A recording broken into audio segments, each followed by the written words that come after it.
우리 옆 사람과 인사합니다. 예수님이 능력입니다. 다시 한번 인사하지 않으신 분, 안 하신 분에게 다시 한번 인사합니다. 예수님이 능력이십니다. 여러분, 예수님이 여러분의 인생의 능력이심을 믿습니까?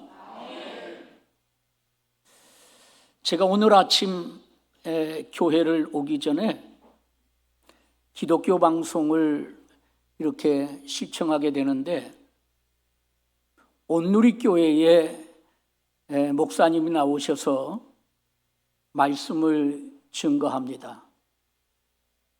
그 말씀을 증거하는 가운데 이런 말씀을 하시더라고요. 요즘 많은 교회에서 많은 설교자들이 말씀을 쏟아내고 있는데 그 말씀을 쏟아내는 가운데서 예수님이 길입니다. 예수님이 진리입니다. 예수님이 생명입니다. 라고 이렇게 말을 해도 믿지를 않는다는 거예요. 그러면서 그가 마지막으로 하는 말, 세상에 가짜 뉴스가 나오는데 그거는 진리처럼 생명처럼 믿는다는 겁니다. 오늘의 시대가 너무 마음이 아픕니다 라고 하는 그런 의미의 설교의 한 토막이었습니다. 오늘 여러분들이 바쁜 시간 쪽에서 또 쉼을 가져야 될 그런 시간에 하나님의 전에 나오셨는데 정말 오늘 말씀 속에서 주님 만나고 가기를 바랍니다. 또한 주님이 어떤 분이신가를 분명히 알고 내 마음에 그분을 새기고 담고 돌아갈 수 있는 우리 귀한 성도들이 되기를 바랍니다. 저는 지난 시간의 말씀을 이어가겠는데 지난 시간에 제하의 말씀이 어떤 말씀이었느냐, 오늘 저와 여러분이 인사했던 것처럼 예수님이 능력입니다. 이런 제하의 말씀으로 여러분들에게 말씀을 드린 가운데서 마지막 부분에 대한 말씀을 우리가 잠시 생각하면서 다시 말씀을 이어가겠는데 마지막 부분에 여러분에게 드렸던 말씀 생각나실지 모르겠어요. 왜 제자들의 기도는 기도로 인정하지 않았을까요? 왜 제자들의 기도를 예수님은 인정하지 않았을까? 그들은 귀신 들린 한 아이를 고치기 위해 분명히 기도의 행위를 했을 것이라고 했습니다. 혹시 그들의 기도에는 무엇이 빠진 것이 있을까? 아니면 그들은 무슨 실수를 하고 있었던 것은 아닐까요?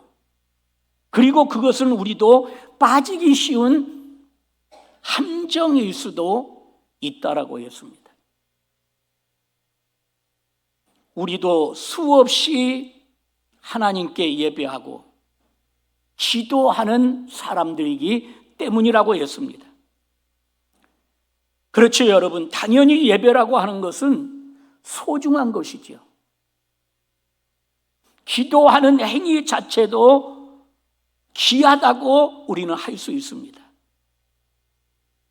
그러나 제자들처럼 우리가 하나님께 기도했음에도 불구하고 능력을 경험하지 못하는 허무함에 빠지지는 아니했는가를 우리는 늘 우리의 자신을 살펴야 된다라고 하는 것입니다. 여기까지 여러분들에게 말씀을 드렸지요. 이제 오늘은 이어서 하나의 말씀을 더 드리겠는데, 두 번째 말씀은 제자들의 기도 무엇이 문제였나? 지난 시간의 말씀과 연결시킨다면 그렇게 하나님을 향해서 제자들이 기도했음에도 불구하고 하나님께서 기도를 인정하지 않았다라고 한다면, 우리는 오늘 이 시간 제자들의 기도가 하나님 앞에 무엇이 문제였기에 하나님이 기도를 인정하지 않았는가를 추적해야 된다라고 하는 것이죠. 이거를 오늘 우리는 이제 생각해 보도록 하겠습니다. 여러분, 이것을 이해하기 위해서는, 이 장면을 이해하기 위해서는 본문의 구조상, 이 본문의 구조상 예수님의 부재와 동행을 주목해 보아야 됩니다. 또다시 말합니다. 예수님의 부재와 예수님의 동행을 주목해 보아야 된다는 것입니다. 지금 예수님이 계시는 변화산에서는 놀라운 일이 생기고 있지요. 그것이 마가복음 9장 1절 이하에 보면 잘 나타나요.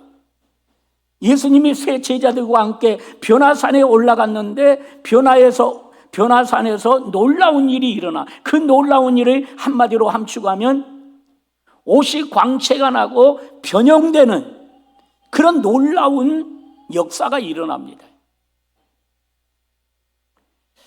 그런데 상대적으로는 예수님이 부재하는 산 아래서는 제자들이 1명도 아니고 9명이나 되지만 도리어 문제를 해결하지 못하는 그런 난관에 부딪힌다라고 하는 것입니다.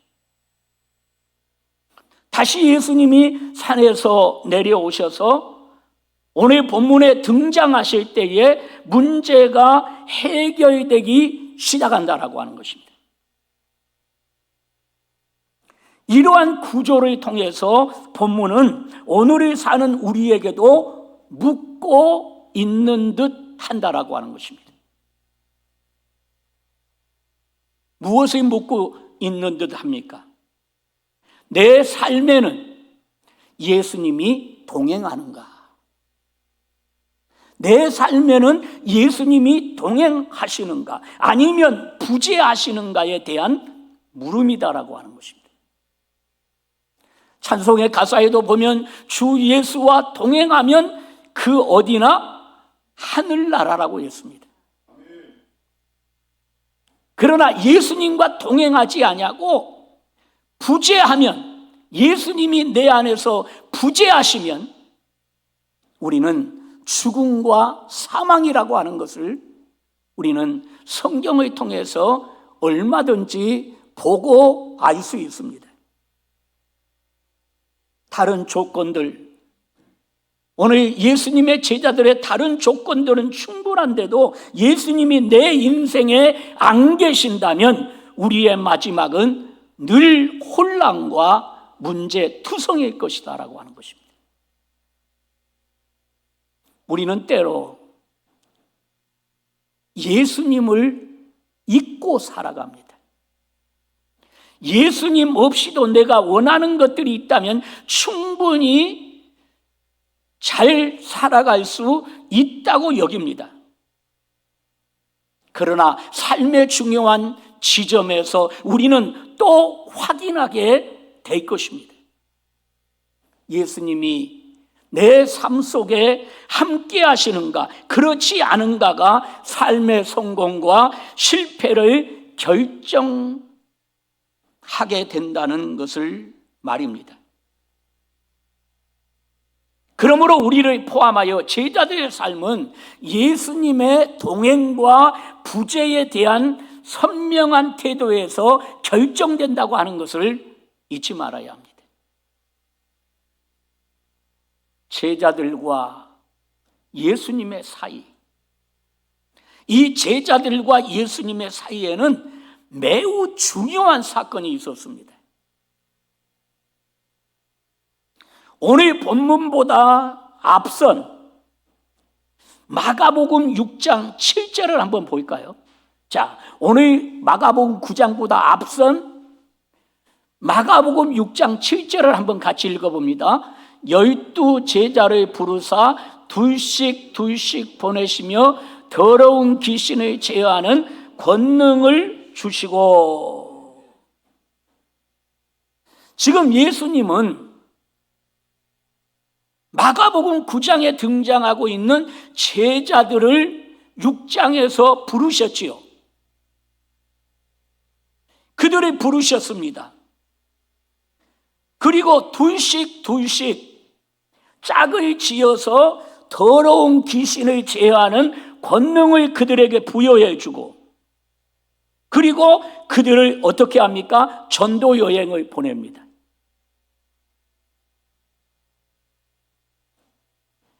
그동안 예수님은 항상 그들 곁에 계셨어요. 병자를 고치실 때도, 귀신을 쫓아내실 때에도 예수님은 제자들과 동행하셨습니다. 그런데 이제는 예수님은 부재하시고 제자들 2명씩만 다닙니다. 이 말이 굉장히 중요합니다. 6장과 9장을 연결시켜 보아야 돼요. 자, 제자들이 2명씩만 다닙니다. 그때 그들은 아마도 어땠을까요? 두려웠을 겁니다. 왜? 문제를 해결해야 하거나 귀신 들린 사람을 만났을 때 그들은 두렵고 떨렸을 것입니다. 그래서 예수님이 간절히 그들 속에 생각났을 것입니다.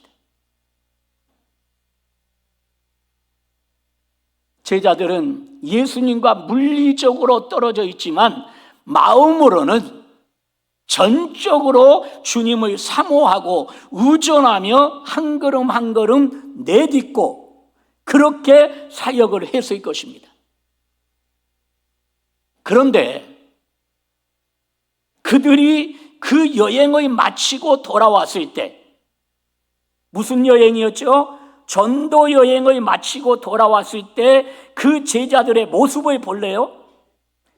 마가복음 6장 13절을 한번 봐보세요.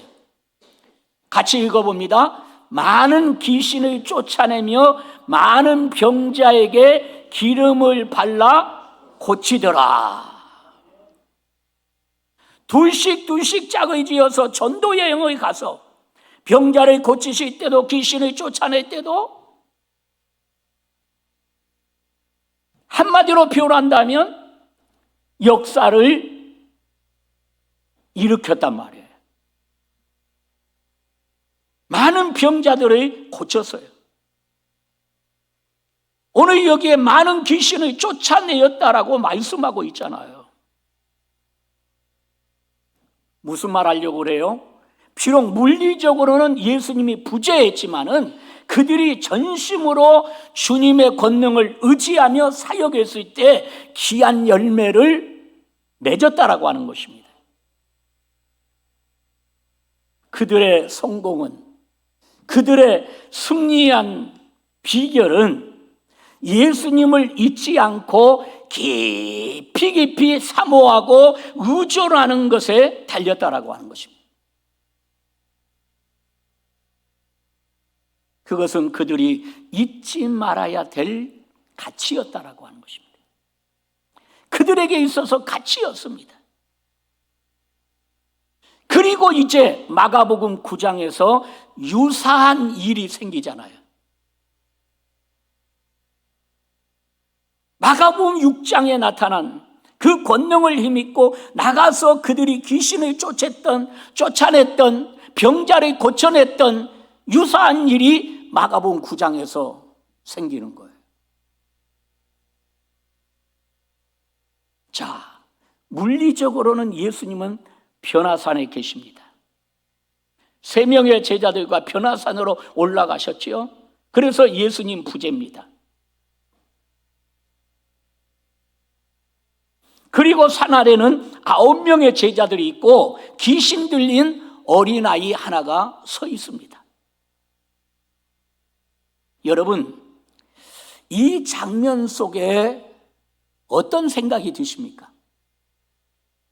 이 장면 속에 지금까지 제가 여러분에게 말씀한 것들을 생각해 보면서 이 장면 속에 여러분들은 어떤 생각이 드시냐 이 말이에요. 제자들이 두려워했을까요? 아니면 자신만만했을까요? 한번 여러분이 생각해 보시기를 바랍니다. 예수님이 부재하지만 그들은 이미 둘씩만 다니면서도 많은 귀신을 내어 쫓는 경험이 그들에게 있었습니다. 그리고 지금은 몇 명이나 돼요? 지난날에는 둘씩 짝을 지었지만 지금은 산 아래에 9명이나 되는 제자들이 있고 귀신 들린 사람도 고작 어린아이 1명입니다. 어린아이 1명입니다. 그들은 자신만만해하며 귀신을 쫓으려고 하지 않았을까요? 그런데 문제가 있었어요.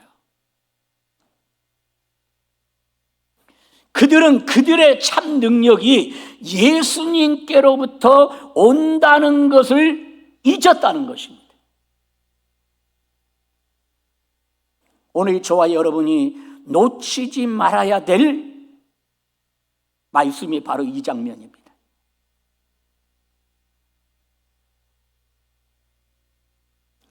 예수님을 놓쳐버렸어요.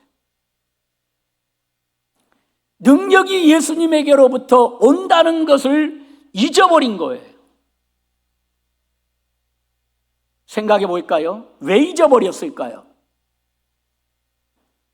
앞에의 문제의 모습들을 보면 경험이 생겼거든요. 경험. 신앙은 경험으로 신앙생활하는 것이 아닙니다. 신앙은 예수를 믿음으로, 아멘이십니까? 예수를 믿음으로 하는 것입니다.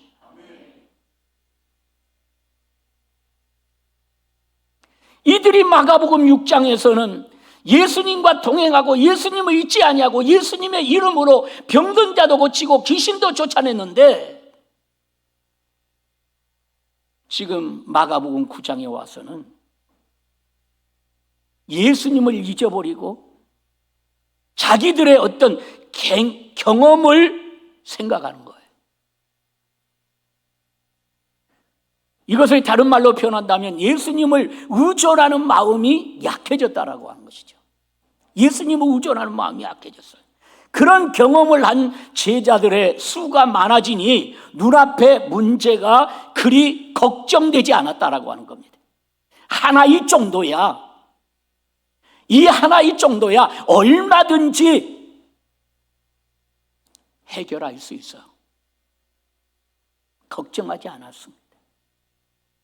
그런 그들에게 예수님은 물리적으로만 부재한 것이 아니라 마음속 깊은 데서도 부재했던 것이다라고 하는 것입니다. 이런 거예요. 예수님이 아니라 자신들의 경험과 자신들의 숫자로 귀신 들린 아이를 상대하려 했다라고 하는 것입니다. 이것이 오늘날 신앙인들의 믿음 속에 나타난 착각입니다.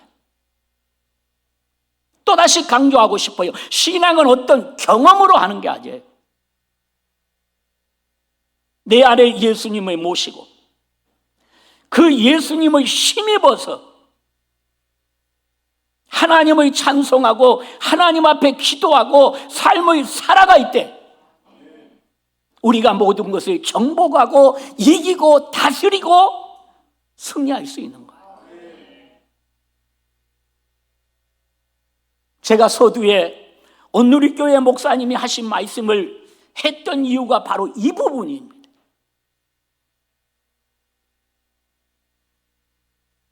예수님을 믿노라고 하면서도 예수님이 길이요 생명이요 당신의 삶의 진리가 된다라고 하는 것, 이 자체를 받아들이질 않아요. 세상 속에서 누군가 말하면 그것은 진리인 것 같고 심지어 가짜 뉴스까지도 진리인 것처럼 믿고 나간다는 것이에요. 이것이 이방인들에게만, 불신자들에게만 임한 것이 아니라 오늘날 하나님의 민노라고 믿음 안에서 살아가는 성도들의 불행이라고 하는 사실입니다.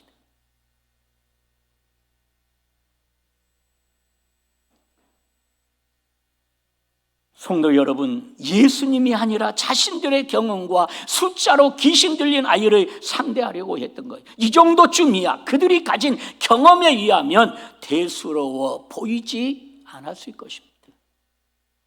왜? 많은 병자를 고쳤고 많은 귀신들을 고쳤으니까, 많은 역사를 일으켰던 자들이니까.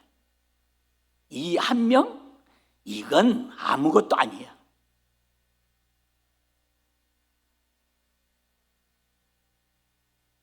예수님을 놓치고 했던 그들의 기도는 결과적으로 나타난 것이 무엇입니까? 울리는 꽹과리에 불과했다라고.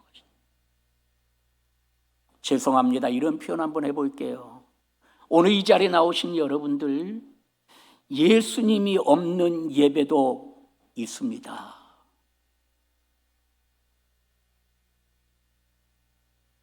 예수님이 없는 예배도 있어요. 예수님이 없는 기도도 있습니다. 예수님이 없는 찬송도 있습니다. 나는 우리 성도들에게 부탁합니다.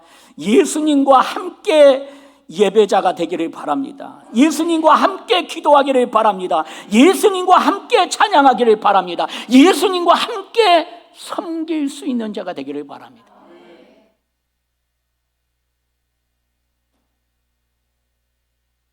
오늘 제자들의 기도는 허공을 치는 울리는 꽹과리에, 메아리에 그쳤다라고 하는 것을 잊지 마십시오. 아무런 능력을 행할 수 없었던 것입니다.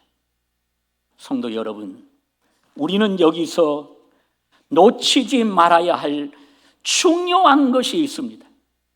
뭘까요? 제자들은, 한번 합시다. 제자들은 기도가 능력이 아니라 예수님이 능력이신 것을 놓쳤습니다. 기도가 능력이 아니라 예수님이 능력이신 것을 놓쳤어요. 그렇습니다. 사역의 경험이 많으면 쌓일수록 우리도 이 함정에 빠지곤 합니다. 제가 언젠가 우리 성도들에게 이런 말 했죠. 오래 믿는 거 자랑하지 말아라. 뭐 나는 교회 다닌 지 10년 됐다, 20년 됐다, 30년 됐다, 40년 됐다, 50년 됐다. 오래 믿는 거 자랑하지 말아라. 잘 믿는 거 자랑해라. 지금 잘 믿고 있는 거, 그거 자랑해야죠. 응?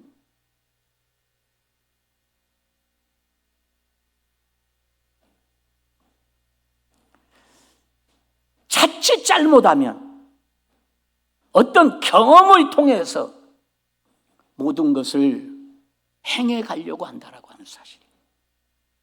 물론 경험이 필요한 것도 있습니다.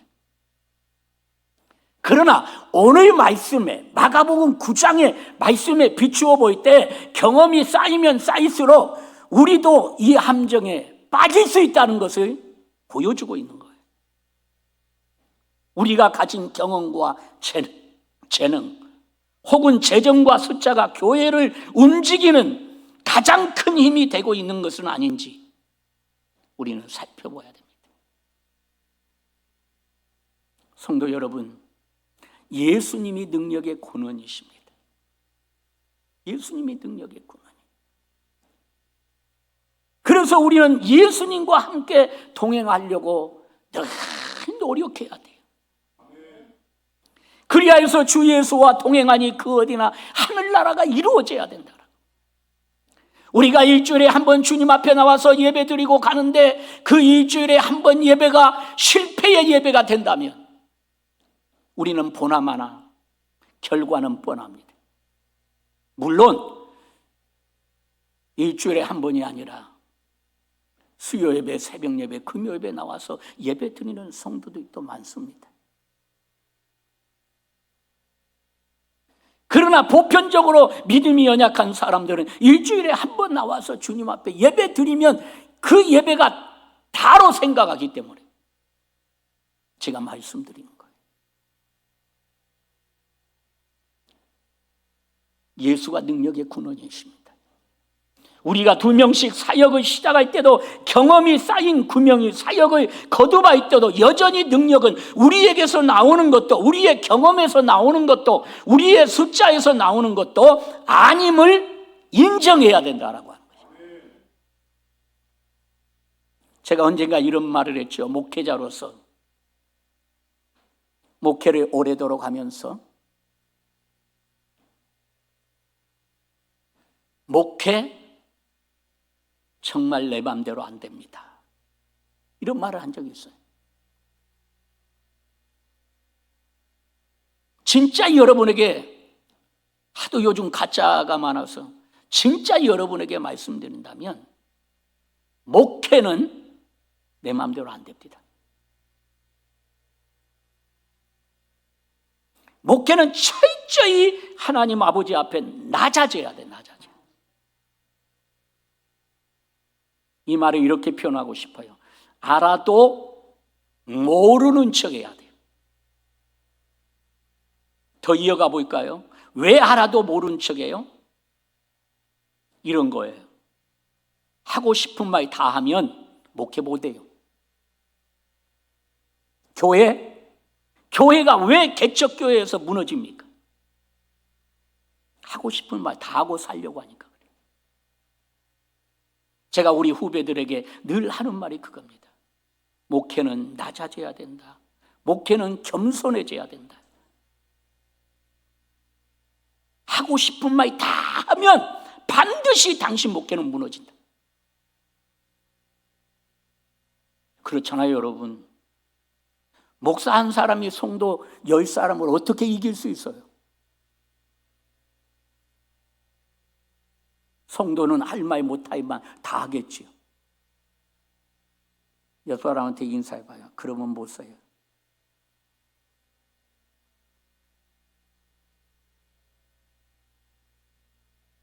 이왕 말이 나왔으니까 조용히 해볼까요? 왜 당신들은 할 말 못할 말 다 하면서 목사는 무슨 말 한마디 하면 100마디 한 것처럼 그러냐고. 또 그래요. 옆 사람 눈 한번 쳐다봐봐요. 못 써요. 왜 내가 눈 쳐다봤냐? 한 사람이 눈을 떴다 감았다 하고 있었어. 왜? 그 영혼이 중요하니까. 어떻게 이 자리에 왔는데? 관심 안 가져도 되지만 목자의 심정으로 보면 안타깝잖아요. 어떻게든지 은혜 받아야지. 응?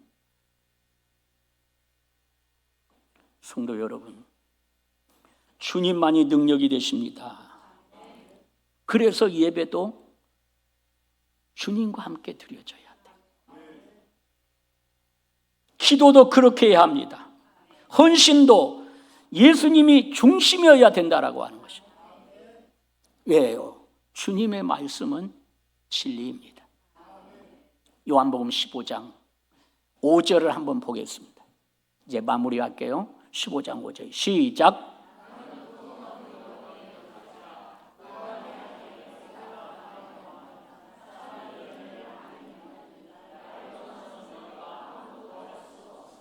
아멘. 나를 떠나서는 너희가 아무것도 할 수 있다? 없다. 주님 자신을 가리켜서 나는 포도나무요 너희는 가지라. 우리는 가지라고 하는 거지요. 주님이 포도나무입니다. 열매는 뭐가 맺습니까? 나무가 맺습니다. 가지는 나무에 붙어 있어야 됩니다. 그러니까 우리는 주님께 붙어 있어야 됩니다. 열매는 누가 맺습니까? 나무가 맺습니다. 이 말은 무슨 말이에요? 축복은 누가 줍니까? 예수님이 준다 이 말이에요. 우리는 또다시 물어야 합니다. 우리는 주님과 동행하는가라고 하는 말입니다. 오늘 마가복음 9장에서 놓치지 말아야 될 것은 나는 주님과 동행하는가, 이 말을 놓치지 말아야 돼요.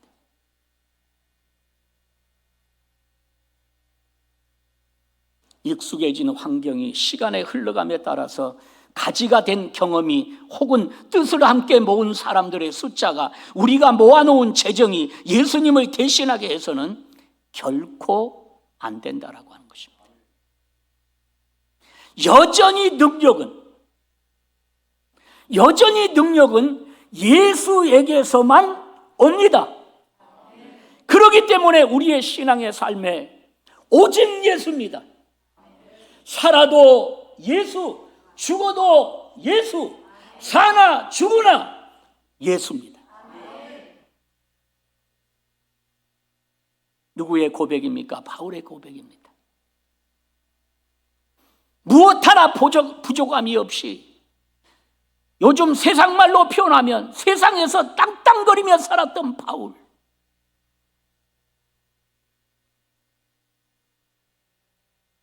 그런 그가 다메섹 도상에서 예수 그리스도를 만나고, 그렇게 세상에서 좋은 것들, 지식을 비롯해서 물질 모든 거 다 뺏어물로 여기고, 미안해요 이런 말에서 똥처럼 여기고,